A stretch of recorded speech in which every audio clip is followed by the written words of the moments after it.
Thank you. Ok, bonjour tout le monde. Donc, je vais présenter en français, mais pour les questions, je peux répondre aux questions dans les deux langues, mais en français, je suis plus précis dans les termes. Donc, je me présente, donc Yassine Rakik, je travaille à EPIA, École d'ingénieurs à Genève, et je vais présenter un projet qui porte sur une réflexion autour de l'utilisation de la réalité augmentée pour gamifier certains contextes. Et après, donc, je vais montrer une application sur donc les escape rooms.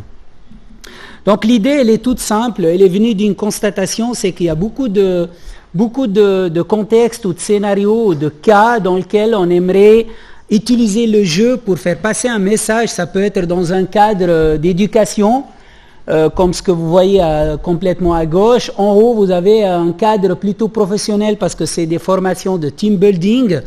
Et ici, c'est plutôt, par exemple, une image qui illustre une formation qui est donnée pour l'apprentissage de la gestion des projets agiles, mais en utilisant, vous voyez, le point commun entre tous ces illustrations, c'est qu'il y a beaucoup d'objets qui sont utilisés, des objets concrets. Alors, c'est très joli tout ça, mais souvent, ce qu'on constate, c'est qu'on a beaucoup d'idées, mais on est souvent bloqué ou limité par le degré d'adaptation des objets, parce que les objets tangibles, réels, une fois qu'on les a fabriqués, c'est souvent quelque chose qui bouge pas. C'est comme ça. Si on a prévu un grand ballon, on a un grand ballon. Si le lendemain on veut un petit, il faut reconstruire un autre. Donc il y a cette limitation d'adaptabilité, il y a des problèmes de coût, parfois même de sécurité. Si les objets qu'on veut utiliser peuvent être un petit peu dangereuses ou ce genre de choses. Il y a même des problèmes de stockage. On ne peut pas avoir dans une classe 1000 objets. Donc, pour toutes ces réflexions-là, on a dit, c'est pas très ingénieux comme idée, mais l'idée est là, c'est pourquoi ne pas penser à des objets virtuels. Donc, des objets de jeu virtuels, l'avantage, c'est qu'ils sont réutilisables, ils sont adaptables, et l'idée après, c'est de les incruster dans des scénarios réels, en utilisant bien sûr de la réalité augmentée. Alors l'avantage de la réalité augmentée dans ce cas-là par rapport à la réalité virtuelle, c'est qu'on a le mix, donc on s'intègre à un contexte réel commun. Donc il n'y a pas le besoin de recréer tout l'environnement. Alors on a mené une petite réflexion là-dessus et on a trouvé que il y a 5 challenges à relever ou 5 caractéristiques qu'il faut essayer de travailler dans ces objets virtuels si on veut faire des objets entre guillemets intéressantes. La première, c'est le degré de réutilisation possible, parce que le but, c'est pas de créer un objet et de l'utiliser dans un scénario, mais il faut penser à des objets qui peuvent s'incruster dans beaucoup de scénarios et de use cases. Le degré de personnalisation ou d'adaptation en termes de taille, en termes de couleur, en termes de positionnement, ainsi de suite. Troisième challenge, c'est l'interopérabilité, ça veut dire la capacité de l'objet virtuel à interagir avec le monde extérieur, par exemple recevoir des données, envoyer des données, recevoir des signaux, activer des choses. Tout ça, cette dualité entre l'objet virtuel et le monde réel est intéressante. Il y a l'interactivité aussi, parce que qui dit jeu dit interaction, parce que le jeu, par essence, c'est une activité dans laquelle le joueur doit être actif et non pas seulement voir. Donc il faut qu'on puisse interagir sur ces objets.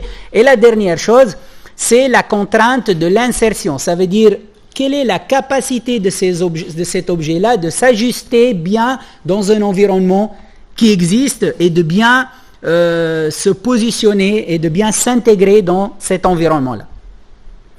Voilà, donc ça, c'est un travail qu'on a mené de manière un petit peu générique, mais non, pour tester tout ça, il fallait un use case particulier pour tester, et franchement, l'idée, elle est venue d'une anecdote, donc on n'a pas prémédité ça, c'est juste que j'avais un assistant, et en parlant comme ça une fois des escape rooms, il était un petit peu frustré, parce qu'il m'a dit, à Genève, il y a 3 escape rooms, je les ai fait toutes en une semaine, et maintenant, il n'y a plus rien. Et directement, on s'est dit, voilà, ça c'est le genre de scénario qu'on cherche, c'est quelque chose qui est génial, qui économiquement tient bien, mais qui n'est pas très rentable, parce qu'un escape room, c'est un investissement, il y a des objets, il y a des meubles, il y a des énigmes qui sont fabriquées, mais une fois que tu as joué, tu peux la jouer une seule fois. Et donc, pourquoi ne pas penser à des escape rooms qui sont alimentés par des énigmes, qui soient virtuelles. Le but non plus, c'est pas de passer complètement au virtuel parce que ça enlève un petit peu le charme de toucher les choses, mais de penser à une mixte entre, il y a un décor initial de base et après les énigmes peuvent venir et peuvent être adaptées au public cible. Donc on a pensé à ça et donc on a commencé à essayer de concevoir cette notion de virtual énigme, d'énigme virtuelle. Et une première réflexion donc nous a mené à penser à deux sortes plus ou moins d'énigmes. Le cas le plus simple, c'est les énigmes qu'on appelle context independent. Ça veut dire c'est quelque chose qui est autosuffisant. Tu la prends, tu la plugues, tu la mets par exemple au milieu d'une scène et c'est une énigme en soi. Donc elle n'interagit pas, elle n'a pas de contraintes, c'est juste qu'elle est pluguée dans l'environnement. C'est le truc le plus simple parce que ça pose le moins de contraintes en termes de design et en termes d'implémentation. Si on veut aller un petit peu plus loin et on veut rendre la chose un petit peu plus intéressante, le challenge c'est de développer ce qu'on appelle le Context Constraint Enigma. Ça veut dire que ce sont des énigmes ou des objets, donc d'énigmes virtuelles, mais qui ont une certaine relation avec l'environnement dans lequel on va les plugger. Et là, on peut penser à beaucoup de contraintes. Ça peut être des contraintes de positionnement géométrique, ça veut dire. Par exemple, on pense par exemple à des énigmes où il y a un coffre-fort. Un coffre-fort, il faut toujours qu'il y ait des murs pour qu'on puisse les ajuster. Supposons que c'est quelque chose qui doit se placer sur une table. Il faut qu'on scanne et qu'on détecte que dans l'environnement où on est, il y a des tables pour pouvoir les mettre. Donc ça, c'est un premier genre de contrainte. Après, il y a des contraintes logiques.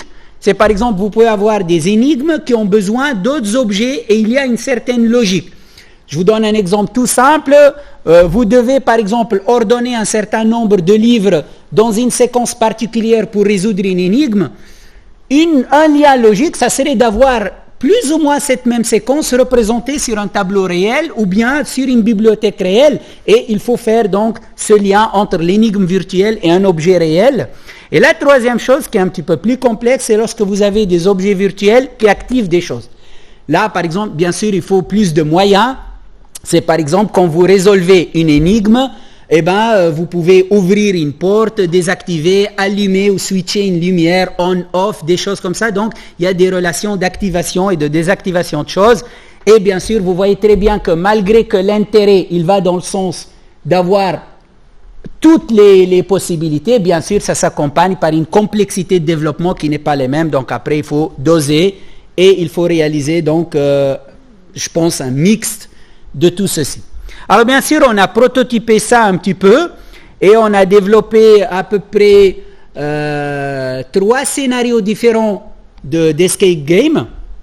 Et dans ces 3 scénarios, on a développé à peu près, là je vous parle de choses qui sont assez bien abouties, on a développé 6 énigmes qui sont basées uniquement sur des contraintes de positionnement, 2 énigmes où il y a des liens avec du matériel existant et 2 énigmes avec des possibilités d'activation, c'est surtout d'ouverture de coffre-fort et d'ouverture de portes qui ont été utilisées.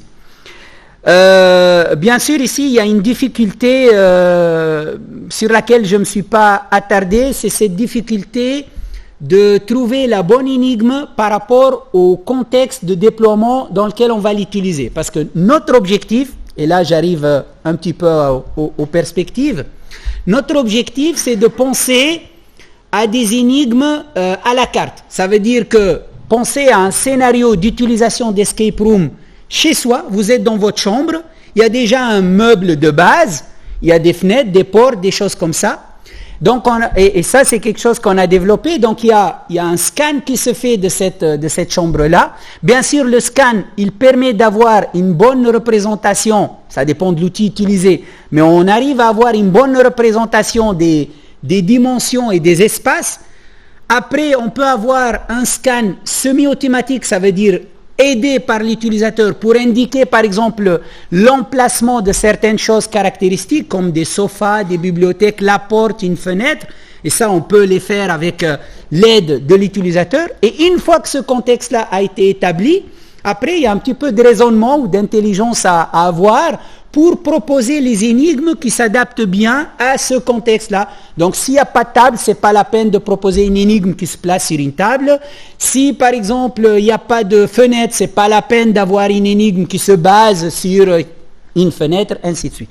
Donc, on a commencé à travailler sur tout ça. Bien sûr, ça demande encore un petit peu de travail parce que le travail d'incruster ces énigmes de manière automatique ou semi-automatique dans la chambre demande il y a beaucoup de problèmes à résoudre. Et bien sûr, notre objectif, c'est de développer de plus en plus des énigmes un petit peu plus riches en allant le plus possible dans cet axe d'énigmes interactives et qui permet d'activer des choses et d'être aussi influencé par d'autres choses. Notre scénario final qu'on cible, c'est vraiment d'avoir ce qu'on appelle Home Plate Escape Room, ça veut dire une capacité, comme je l'ai dit, de scanner n'importe quel emplacement dans lequel on est, et après d'avoir une sorte de store, Enigma Store, une sorte de bibliothèque dans laquelle tu peux dire, voilà, j'ai scanné mon environnement, mais non, donnez-moi les 3 ou 4 scénarios les plus adaptés à cet environnement-là, ils sont téléchargés, et après on peut jouer. Et c'est là où j'ai mis que, voilà, ça c'est le take-home message, c'est qu'on cherche des gens qui croient à cette idée, des startups de jeux ou machin, qui peuvent par exemple travailler avec nous pour le développement de tel Enigma Store et de tels scénarios de vente. Par exemple, ça peut être des abonnements, ça peut être par scénario, par durée, ainsi de suite. Donc, on pense que c'est une opportunité économique. Et justement, c'est pour ça que le papier a été, je pense, mis dans cette session-là, c'est que c'est une manière de revoir un business process existant, mais de le retravailler d'une autre manière avec ces nouvelles technologies. Merci, et si vous avez des questions, je suis là pour répondre.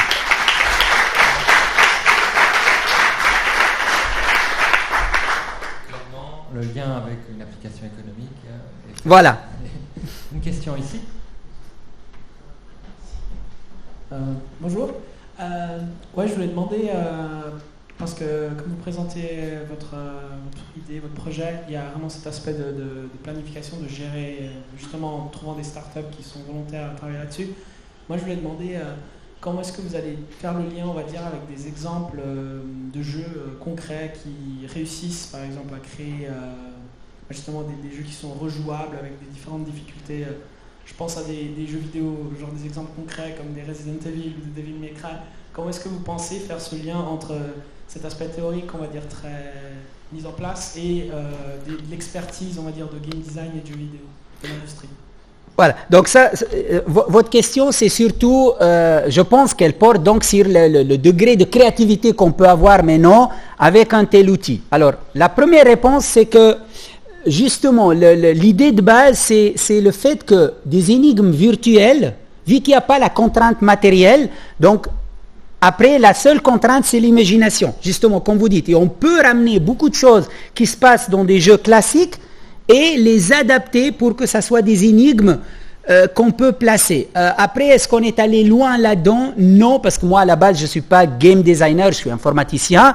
Et c'est pour ça que je dis qu'il y a une collaboration à trouver avec des gens, mais qui sont vraiment du domaine du jeu, qui veulent réfléchir à des énigmes comme ça, exploitables, soit par analogie à des choses existantes, soit en créant d'autres choses, mais ça n'a pas été fortement investigué. Pour l'instant, franchement, les 8 énigmes qu'on a, ou les 10, c'est des choses basiques, c'est ordonnancement de livres, c'est trouver des codes, c'est trouver un message commun dans des tableaux, donc des choses assez basiques.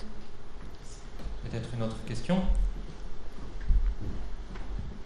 Est-ce que vous avez contacté les escape rooms genevoises pour voir s'ils étaient intéressés à implémenter ces solutions, pour faire des tests?